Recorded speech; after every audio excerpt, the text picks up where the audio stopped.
नमस्कार, मी वर्षा. माझ्या speak up spoken English क्लासरूममध्ये तुम्हा सर्वांचं स्वागत आहे.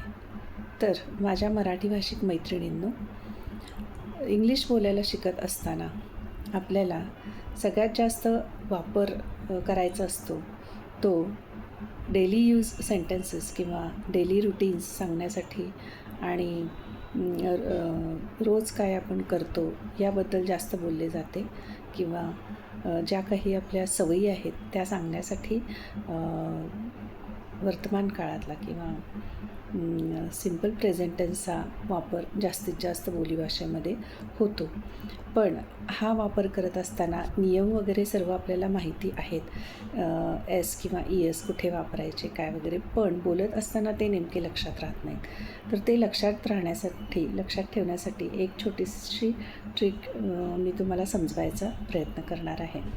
तर इंग्लिश बोलीभाषा शिकत असताना जेव्हा साधा वर्तमान काळ किंवा सिम्पल प्रेझेंट टेन्सचा आपण वापर करत असतो तेव्हा सब्जेक्ट क्लास म्हणजे कर्त्यांना आय, वी, यू, दे आणि अनेक वचन असतील तर आपण त्याच्यापुढे येणाऱ्या वर्बला जसा आहे तसा तो ॲक्शन वर्ब आपण वापरतो.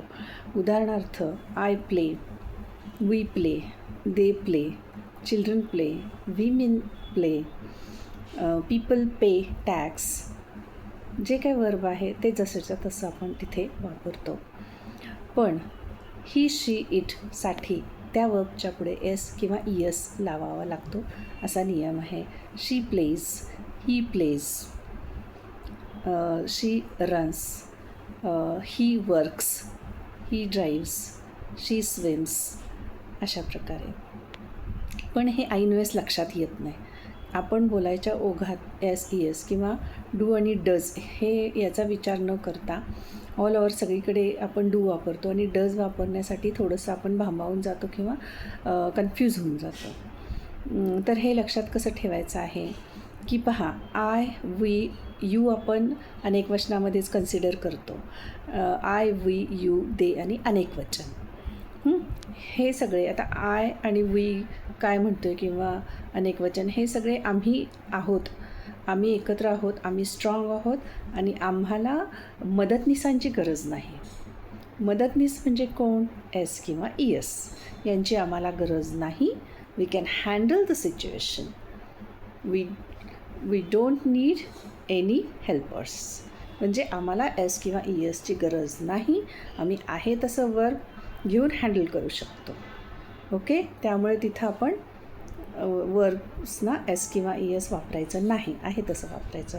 पण जे सिंगल आहेत, एकटे आहेत, ही, शी, इट आणि singular person, Ramesh, Rajesh, child, a woman, a boy, a girl, whatever, हे एकटे जे आहेत ते काय म्हणतात? आम्हाला मदतनीसची गरज आहे.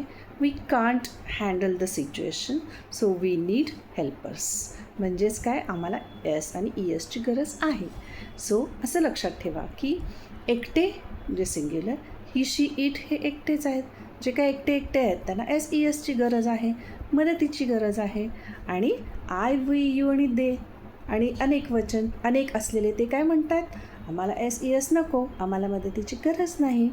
ओके, या पद्धतीनं जर लक्षात ठेवलं तर ॲटोमॅटिकली ते तुमच्या ब्रेनमध्ये बसेल आणि ॲटोमॅटिकली तुमच्या बोलण्यामध्ये, कम्युनिकेशन स्किलमध्ये ते आलं जाईल.